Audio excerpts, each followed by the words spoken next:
Welcome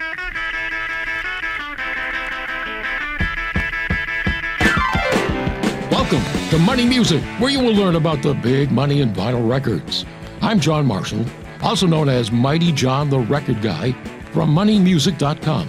With me, the man who personally knows many of the rock and roll icons, my friend and legendary lawyer, Derry Rundlett. Well, listen, here we are today, one of our last taping shows before the cruise, and I just want to give a silent prayer short for the people in California that are going through their thing. And by the way, Mighty, 3 rock stars that I know live up there: Dennis Stefano, the Buckinghams, Dean Torrance of Jan and Dean, and my friend Bob Miranda of The Happenings. They are all right in the midst of it. I send my prayers out to them. Well, that reminds me of one thing. We might not have mentioned this before. If you have some valuable records, make sure they're listed on your homeowner's insurance policy. Oh, good point, Mighty John, yes. Because if they're destroyed by a fire or they're flood... not going to buy it. They're not going to believe it. Well, if you've got documentation as to what they were worth before they were destroyed, better chance of getting your money back from the insurance company. Good point, Mighty. And also, folks, take pictures of everything valuable in your house. You see these people in California, none of them expected, in my opinion, a giant forest fire taking hold of a whole city. Anyway, I feel bad for those people very bad. I've done several appraisals for insurance companies on records. So, have you? Yeah. So I know. So have documentation if you can. And very cheap to put it onto your homeowner's policy. Attach it the value of your records. Yes, yeah. Good advice, Mighty John. Good legal advice coming from a very famous DJ. Go ahead, yes, okay. Well, at the end of the show, we will tell you how you can get the values for every Elvis and every Beatles record absolutely free, no purchase necessary. Over 2,000 Elvis and Beatles records are on the list. Just think, if you had every one of those Elvis and Beatles records, you're talking hundreds of thousands of dollars. I do have and did have a ton of Elvis records. I bought just about every LP he came out with. Now, this podcast, not just for record collectors, but for everyone who seeks out treasures at yard sales, flea markets, estate sales, and thrift stores.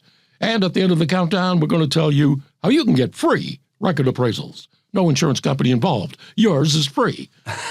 Good point. You're going to love this, Derry. Today's countdown of 20 records worth up to $100 or more, number 1 on our list answers the question, which heavyweight boxer put out the most valuable record? Muhammad Ali, Joe Frazier, or Sonny Liston? Oh, that is a great one. Didn't see Muhammad Ali box, but I watched saw Sonny box. Boy, okay, I'm ready for that one when you get to the end. Yeah, you have to wait till the end. Yep. That's the fun part of this show. On December 2nd, 1969, this member of the Supremes was kidnapped by a maintenance man who lived in the building where she lived. What? With a knife at her throat. She jumped out of his car on the San Diego freeway. The cops caught the kidnapper in Vegas 4 days later. You can imagine them saying, "Stop in the name of the law," while thinking of their hit, "Stop in the Name of Love." Oh, my God, Mighty. You really stretched that one. Released on Motown in 1965, the 45, now worth up to $100 with its picture sleeve. Which of the Supremes was kidnapped? Mary Wells. She was never a Supreme. Oh, excuse me. Who? Cindy Birdsong. Oh, yeah. Okay. Yeah. And who was the other one? Florence or something? Flo Ballard. Flo Ballard. Yeah, I said Florence, but it's Flo, yeah. Neil Sedaka and Howard Greenfield were among young songwriters in the 50s when they offered some compositions to Connie Francis. Her management felt the songs were too grown-up sounding for the emerging teen market. The boys were asked to write something less intelligent. Yes. And they wrote... Lipstick on Your Collar. No. Go ahead. Stupid Cupid. Oh, which is just as bad. Okay.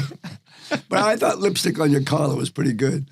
And she's what a wonderful, sweet woman. F. Lee Bailey, my friend, the lawyer, knew Connie Francis quite well. Now, the result was Stupid Cupid, which turned out to be one of her biggest hits. The 45, released on MGM, worth no more than $20, but on a 78, the value jumps to $100 today. There you go. In 1968, the Beach Boys album, never made the charts and could be considered the very first karaoke album. Gosh, boy, Never made the charts? Never made the charts. No clue.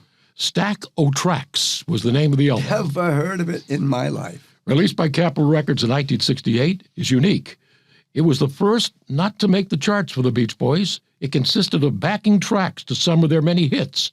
It came with the lyrics so the listener could sing along. So you might say it was the first instance of karaoke.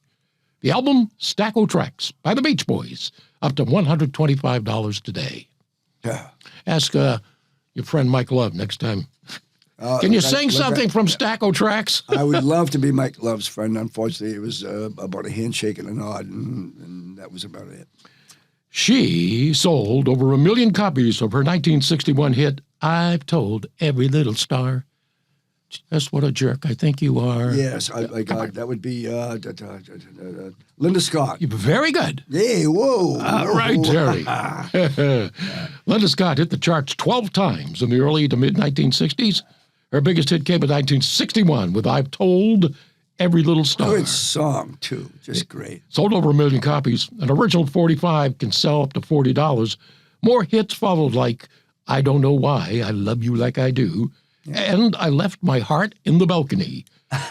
Congress Records released the album Linda, a mono copy worth up to $75, a stereo copy up to $150 today. Right. She left her hat in the balcony, and she might have lost something else up there. What would that be, Jerry? The Go ahead. Here's a shovel. Dig that hole a little deeper. The box of popcorn she came in with. No, I know you might know this. So, what kind of car was Jan Berry driving when he had that crash? Oh my goodness! I'm going to say I was going to go Corvette, but I'm going to go XKE. Jan Berry, a famed singing duo Jan and Dean, was as important to the California surf music scene as was Brian Wilson. Handsome guy, too. He's a very handsome man. In 1966, Berry's career was derailed when he crashed his Corvette in Beverly Hills. I should have said Corvette. He will always be best known for his hits with partner Dean on such classics as Surf City and the prophetic Dead Man's Curve. Yes. That can sell for $75 with its picture sleeve. In 1965, Jan Berry released a solo 45 called The Universal Coward. Issued on Liberty Records, it's worth up to $200 with its picture sleeve. Wow. Derry, what superhero on a TV show in 1966 featured the legendary Bruce Lee? It was Kung Fu. Kung Fu? No, what? No, Grasshopper. It was not Kung Fu. What was it? The Green Hornet. No, I never would have guessed it. Well, you didn't either. Never watched The Green Hornet. Yeah, I don't feel so bad on that one. The Green Hornet first came to TV in 1966 with Van Williams as the Green Hornet and Playboy publishing mogul. Britt Reed, his sidekick Kato, was played by the legendary Bruce Lee. Okay, that's right. That's what it is. Yeah, Bruce Lee. Yeah. Also starring was Black Beauty, their weapons-loaded car. Only 26 episodes were filmed. The 1966 Green Hornet soundtrack album, released by 20th Century Fox, worth up to $250 today. All right, you were pretty good there with Linda Scott. Let's see if you get this one. Okay. I know you love the female singers. I do, in more ways. What was 17-year-old Diane Renee's top 10 hit in 1964?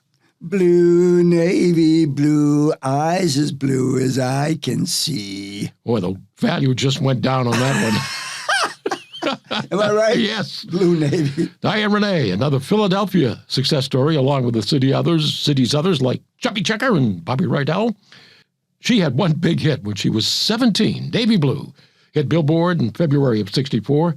The single can get you $35. The album, Navy Blue, released by 20th Century Fox, can get you $150 in mono and $300 in stereo. And what mistake, Mighty John, geographical mistake, might there exist in that song? I have no idea. Well, she says a walkie-talkie little wind-up doll, but she mixes up Japan and China. It would be like going to China and say, I'd like to have some sake, please, which is a Japanese drink. And she mixes it up in the record. No wonder we never heard from her again. That's right. Yes. They kicked her right off the geographical turnpike. What movie starred Steve Martin and John Candy as they rush to get home for Thanksgiving. Oh my God, I love that show. Jeez, it's a 10 out of 10 scale. I forget what the name of the movie is. Dino, you're up. Planes, trains, and automobiles. Yeah, that's it. Yes, trains and boats and planes took me away. Okay. In one part of the film, John Candy lip syncs to the Ray Charles classic Mess Around. Oh, I just heard that yesterday. Yeah. Yes. A 78 RPM version from 1953 on a red and black Atlantic record label worth up to $150. An original 45 on a yellow and black Atlantic record label worth up to $300 today. And I've never seen anybody do the Mess Around, but the song was a dance to the Mess Around. Yep. Which is what? I mean, how do they do it? I've never seen it. Well, I'm not going to do it for you, I can tell you that. I mean, that's a strange. I mean, the twist, you understand, the bunny hop, all that, but the mess around, this doesn't sound right. I would pay good money to see you do the bunny hop down Congress Street. I used to love the bunny hop. What was little Stevie Wonder's first hit? Fingertips, Part 2. Now, the world knows him as Stevie Wonder, but in the early 60s, he was known as Little Stevie Wonder. That's correct, yeah. Fingertips. He's pretty big now. He's a big guy. Yes. Fingertips was his first hit, and now worth up to $50 with its picture sleeve. It was first recorded as an instrumental, as were all the other cuts on the album The Jazz Soul of Little Stevie. Released on Motown in 1962, the album worth up to $400 today. Mighty, when that song came out, I was at Orono High, right near where you were disc jockey in Bangor. And I just remember hearing that song and thinking it was very unique, but no one would have predicted what a superstar he would become. The song was good. He's singing on the piano and whatever, on the harmonica. I just never thought that he would be Scott Rocket the way he did. In the song, who's the guy that says, "Hey, Stevie, what key? What key?" I don't know. Marvin Gaye. That mighty John, you are just full of them. That's a great piece of trivia. Which Beatle wrote "Why My Guitar Gently Weeps" and "Here Comes the Sun"? George Harrison. You got it. You are doing too good, Derry. Yeah, well, yeah. Something. I can fish out and get something. In 1979, George Harrison released the single "Love Comes to Everyone." It was the second single released from the album George Harrison. Now, the single never made the charts, and because of its rarity, it could be quite collectible. Issued by Dark Horse Records. "Love Comes to Everyone," with its picture sleeve worth up to $500 today. You might get this, so stand by. He is best known for heavy metal in the 1980s, but he was a rockabilly singer in 1957. Ronnie James... Go ahead, pal. Earl. Oh, well, no. That was a guess. Yeah. Okay. Ronnie James Dio. You never heard of him? Nope. Me neither. Yes. Yep. All right, well, Ronnie James Dio began his musical career in 1957 with Ronnie and the Redcaps. An original copy of their 45, Lover, could sell for $400. However, he is best known for 1980s heavy metal. He was leader of his own band, Dio, and also backed and played with Black Sabbath. Known for his powerful voice, Dio lost his life to stomach cancer in 2010. Oh. His most valuable album released in 1963, Dio at Domino's, worth up to $600 today. All right, chance to redeem yourself, Jerry and Dino. Who was the first successful white band signed by Motown?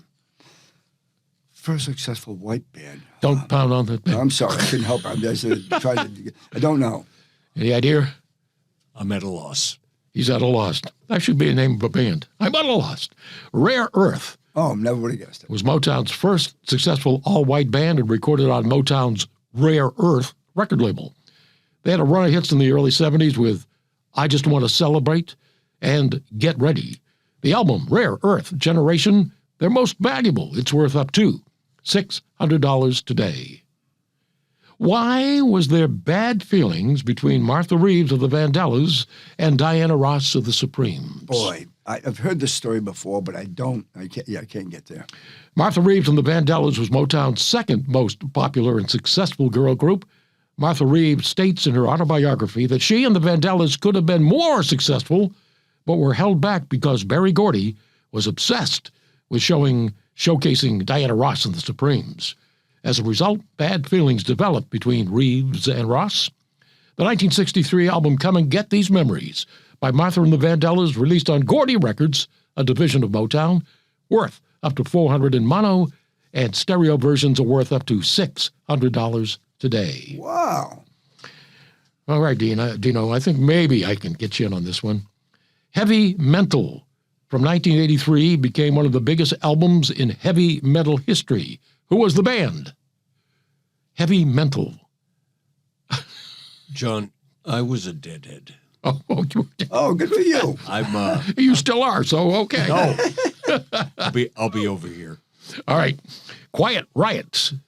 Remember Quiet Riot, Derry? I do. All right. Quiet Riot was bigger than Van Halen when they were both waiting to be signed to a record label, but Van Halen was signed first. However, Quiet Riot's time came in 1983 with their album Heavy Mental. It became one of the biggest albums in heavy metal history.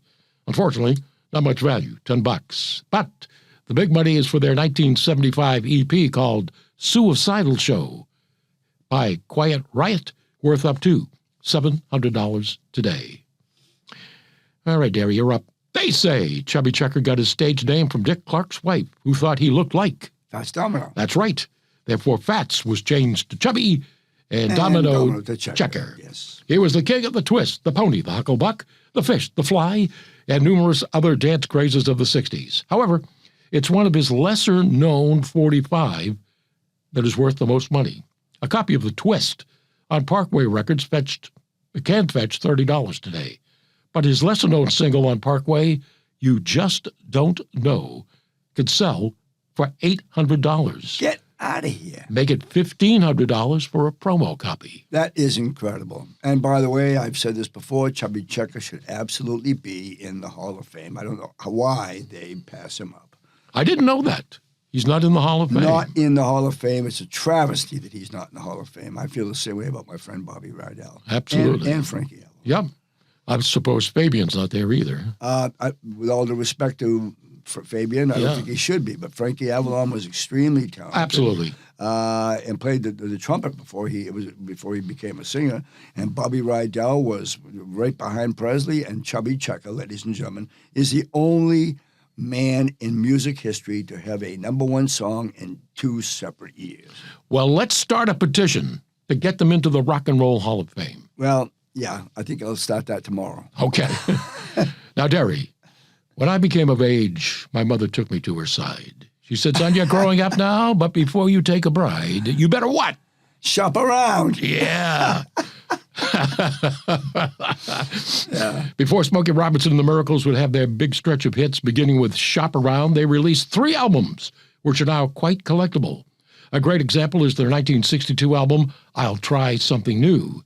Issued by Tamla Records, a copy with a yellow record label worth up to $400, but a copy with a white record label up to $800. Little things make a big difference. We've talked before, boy, I'm counting on you to get this one right. Okay. We've talked before about records that had to have a lyric change before they got radio play, such as Little Richard's Tutti Frutti Got Booty had to be changed to Tutti Frutti Ah Rudy. Right. That's right. I thought that was funny. He had to say Ah Rudy, whatever that means. But what 1958 Elvis hit had to have a lyric change to get it on the radio? Boy, 1958 lyric changed. Boy, I'm going to know it when I hear it, but I don't know it now. In 1958, RCA released One Night by Elvis. I wouldn't have guessed that. The original lyrics were One Night of Sin, but were toned down for airplay with lyrics that went One Night with You. Yeah, exactly. One night, but yes. Even Elvis didn't have the power to ignore FCC guidelines of the day. The 45 RPM version with picture sleeve is worth up to $100, but the 78 RPM version of One Night up to $800. So did any record ever get produced that said One Night with Sin? Well, Elvis did. You can saw on one of his albums somewhere, you can hear One Night of Sin. One Night, it's One Night of Sin. Yeah, but they changed it to get it on Top 40. Right. One Night with You. Oh, boy, that is an amazing title, One Night of Sin. That is, I've never heard that before, Mighty John. I think that's one of my favorite facts right there, One Night of Sin. That's a neat title. Now, we don't do country very often, but What was the first big hit for Dwight Yoakam? Don't know. You know, I know you're not a country lover, but Dwight Yoakam was first rejected by Nashville for being too country. So he headed to California, where his hero Buck Owens lived. In 1984, Oak Records released Guitars, Cadillacs, and, well, that was the name of his hit. It helped him get him a deal in Nashville. The LP on Reprise Records worth no more than $10, but that original on Oak Records out of California worth up to $1,000 today. He's a great actor, too. Oh, yes. Yeah, I was just going to say, Dwight Yoakam on TV is fantastic. Yep. Yeah. And he always wore that hat because he was kind of sparsely with hair correct. on top. And as for Buck Owens, folks, people have no idea how many records that guy sold. I mean, he was off the charts. Off the charts. And if you were into rock and roll, not in the country in those days, you wouldn't know that. But he was very popular, Buck Owens. Now, before we get to number one on today's countdown, we're going to tell you how you can get free record appraisals. Limit your list to 3 records and send it to MightyJohn1971 at Gmail. Put podcast appraisals in the subject line. List the titles, the recording artists, and the record companies. We want to really hear from you, and we will respond to all requests. If we don't respond on the podcast, we will still send you the free appraisals. Sherry from Bismarck, North Dakota, wants to know the value of this hit by the Cascades. Listen to the rhythm of the falling rain. Well, I'd say very good, but I'll say you're right instead. Yeah, I know. Yeah. Well, my voice isn't quite with it today. I was singing on the way in. I think it took too much out. Yeah. Released on Valiant Records in 1962, Sherry, the 45 is worth up to $20. The album, Rhythm of the Rain, now worth up to $100 in mono, $450 in stereo. Whoa! And I love that record. What a good question. 1962 that came out. Am I correct? That was a 63. Now, she wants to know that was in 62. I think it was 3. But okay. No, 62. Yeah, there you go. All right. Sherry wants to know the value of this hit by Herman's Hermits. Oh, I know Herman's Hermits. Met Peter Noon. Wonderful man. Very talented and extremely popular. Go ahead. What was some of their hits? Maybe you'll hit it. Oh, Baby, Can't You Hear My Heartbeat? A Little Bit Better. No Milk Today. The list goes on and on. I would say his biggest you didn't mention. Mrs. Brown. Oh, yeah. Mrs. Yes. Brown. Yeah, oh, yes, of course. Mrs. Brown. Yeah. You've got a lovely producer, Yes. Dino. By the way, the guitar lick in Mrs. Brown, they did it at Club Casino. The guy, to do that car lick, it sounds like it's plunking. He puts tissue in between the things, Yeah. so that, and that's why that guitar lick sounds like that. Well, 45 worth up to $25. Yeah. Add $40 if you have the picture sleeve. Ooh. Now, who is Gene Chandler? The Duke of Earl. The Duke of Earl. Duke of Earl. Duke of Earl. I'm sorry I mentioned it. Released on VJ Records in 1961, a copy can sell for $50 today. The album, Duke of Earl, worth up to $100 in mono, $150 in stereo. Well, she certainly came up with some good questions. Are we done with this? Well, before we do number one, we want to do your appraisals. Right, and I've had some good luck with you, Mighty, on the Monkees and the Beatles, I think. So I bring in the Beatles with the 4 of them on the cover. They were all looking down. And on the back, they got short hair. On the front, they got long hair. I mean, I just find this iconic. You open it up, it's got more pictures, and it's got great songs on there. Strawberry Fields Forever. It's a double album back in the USSR. Mighty John, what do you think? Well, there's part 1 and part 2. Okay. And each of them, whether part 1 or part 2, is probably among the least valuable Beatles albums. I thought I was hitting the big today. Oh, yeah, this is going to go big, this one. In mint condition, it would be worth up to $40. Okay, so I think I struck out on that one. Go ahead. I was going to buy me supper. All right, Muhammad Ali was the greatest in the ring. But when it comes to records, Joe Frazier and Sonny Liston come out on top. We mentioned on our earlier podcast, Cassius Clay's version of Stand By Me, worth up to $100 with its picture sleeve. I think I know the guy, but anyway, I'm thinking it. Go ahead. I know the one that had the biggest record. Well, who did? Joe Frazier. Joe Frazier's single, The Bigger They Come, The Harder They Fall, released on Clover Play Records, can now weigh in at $125. Oh, I'm wrong. In the other corner, Sonny Liston is the winner with his 1970 single, I'm a Lover, Not a Fighter. Oh, my God. Which he proved in Lewiston. This is a true story about Sonny Liston. He was fighting Muhammad Ali in the famous fight, the famous one-round knockout. I was at Bowdoin College. They were training right up the road at Poland Spring Hotel. I went up there. Sonny came to the window. They wouldn't let us in. Sonny came to the window, looked out. I was looking up at him. He was like maybe 5 feet from me, and he winked at me. It's like Elvis saying what to me? Sonny Liston winked at you. So when I got back home, my wife and I were about to have a child, and it turned out to be male, Ellsworth the fourth. And she said, well, he's going to have a nickname. I said, how about we call him Sonny? And she goes, I'm not naming my son after a boxer, especially after he lost the race. Well, Sonny Liston, the winner of the fight here. I'm a lover, not a fighter. Released on Palomino Records. Can sell for $2,000 today. Sonny, good for you. Yes.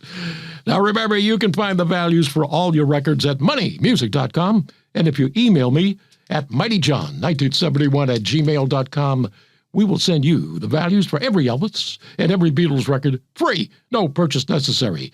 Over 2,000 Elvis and Beatle records are on the list.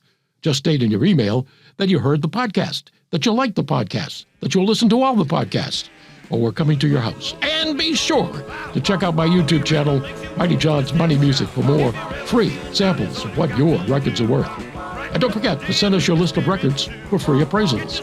My email address always posted on the homepage at moneymusic.com. Go, Mighty John, go!